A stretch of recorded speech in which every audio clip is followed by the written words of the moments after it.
This is the Holy Gospel according to Luke. Glory to you, O Lord.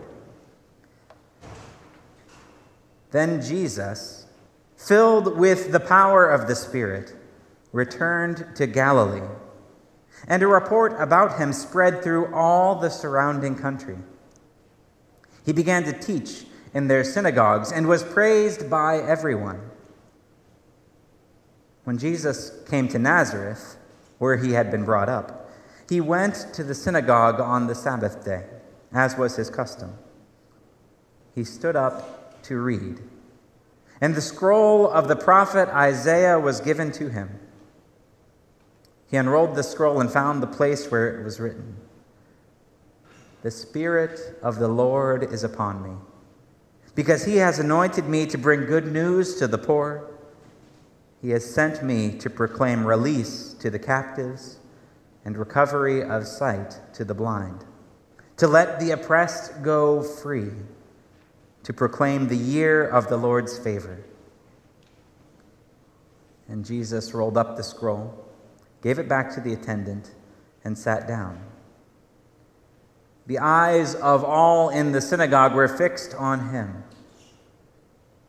Then he began to say to them, "Today, this scripture has been fulfilled in your hearing." The Gospel of the Lord. Praise to you, Christ. You may be seated.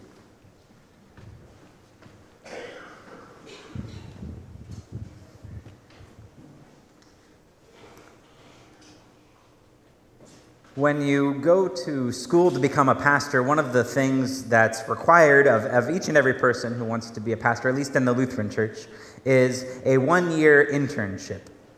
This is usually done in the third or fourth year of seminary, the third or fourth year of school, and it's done in a church somewhere under kind of this care and the supervision of a pastor who's been kind of in the gig for a while. And one of the big sources of anxiety, at least it was when I was in seminary, among the seminarians, among the students, you get to pick where you go. You can have preferences, but at the end of the day, there's one person in your seminary, one person in charge of internship placement that will tell you where you're going to spend the next year. In my seminary, that person was Dr. Jenkins. Dr. Jenkins was the head of contextual education at Trinity Lutheran Seminary.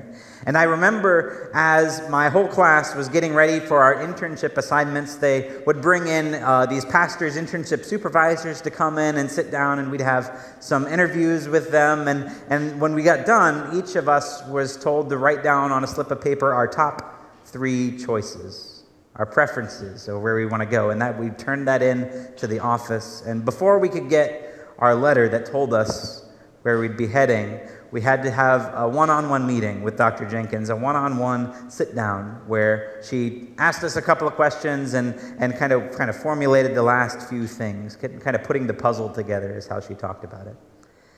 And so when I went in for my meeting, I was very nervous, and I came in and I sat down, and I think she could tell I was nervous because the first thing she said to me was, "Well, Ben, good news. We found out that your home congregation in Kokomo, Indiana wants to have an intern this year, so we'll just send you right there, and that'll be great, and you'll have a good time." And she could see the look on my face immediately because she very quickly said, "I'm just kidding. That's a joke. Don't worry. You don't have to be afraid." And there was this kind of truth that all of us seminarians knew, that for internship, at least, the very last place you would ever want to go would be to that place you grew up in, that home congregation. However good of memories you might have had there, there's really nobody out there that wants to go and give their first sermon to their old childhood babysitter. It's just a weird thing. It doesn't feel right. And all of us kind of were on agreement. None of us would want to go back to our home congregations to try and be a pastor there. The point of internship, the point of starting out, was to kind of look forward and see what your role, what your kind of persona as a pastor is going to be. And if you're tied to everything you grew up with, it's really hard to kind of differentiate and make yourself that person.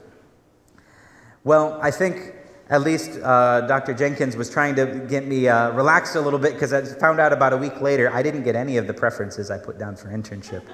I was sent off to Yorktown, Virginia, right on the coast. It actually ended up being a wonderful place for me, but it took me a while to figure that part out.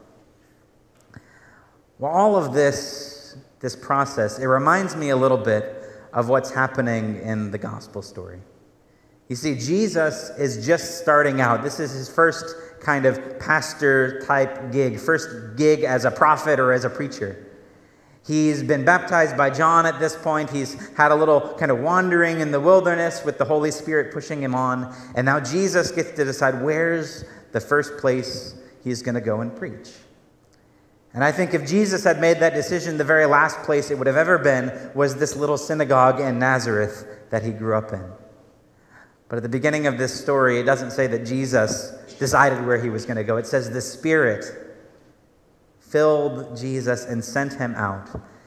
And Jesus found himself maybe in the very last place he wanted to be, in those familiar walls of that synagogue that he'd grown up in, looking out at all of those faces that had watched him as a child and as an adolescent and were interested and intrigued to see if all of the rumors they've heard about Jesus were true. And in that place, and maybe the last place Jesus wanted to be in that moment, he looks at this scroll that was placed in front of him, this scroll of Isaiah, and he sees these words that are going to become his entire life goal, his message to the world. I have come to bring release to the captives, to bring sight to the blind, to set the prisoners free, to turn the world upside down. In the last place maybe Jesus wanted to be, he sees written there in that room what the rest of his life is going to be about. And I think, at least in my mind, maybe up until that point, Jesus wasn't quite sure where all of this might be leading, where his mission might send him. But after reading those words, we can see throughout the rest of the gospel that Jesus has a mission and he knows where he's going, and he goes out again and again to those people on the edges of society, to those people that everyone says, oh, stay away. Jesus goes out again and again to the out-of-the-way places out in the country, and he does just what it says on that scroll. He brings sight to the blind, and not just the physically blind either, the people who are blind to what God is doing, who are blind to the world around them. Jesus sets the captives free. He brings freedom and a new way of seeing the world to everyone he meets. And again, Jesus goes to those places that the whole world says you should stay away from. Maybe even the places that make him a little uncomfortable. Talking to people who are possessed by demons, who are yelling and throwing stones and seem to be crazy. And yet it's in those places that we see God at work. That we see this mission that Jesus has been given fulfilled with our own eyes. Each of us, as we're here, we're called as Christians to follow Jesus. That's literally what Christian means, a follower of Jesus. And if Jesus is any example, what happens when we follow him is that God sends us again and again to the places that we'd rather not go to the people that we'd rather not. I will never do that, or I will never talk to that person, or I will never go there. That's probably where God is trying to send you next. God has a habit again and again of sending each of us to the places that make us a bit uncomfortable, of sending each of us to the places that we don't think we should be going to.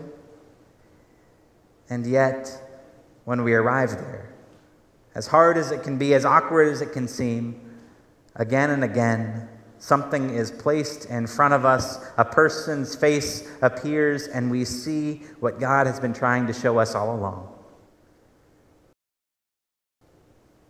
God sends us out again and again to those places we don't want to be.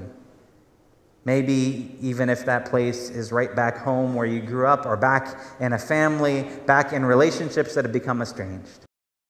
Is doing. We see the future that God has set in store for us. And every once in a while, when we get it right, we can say those words that Jesus said, "This has been fulfilled in your hearing.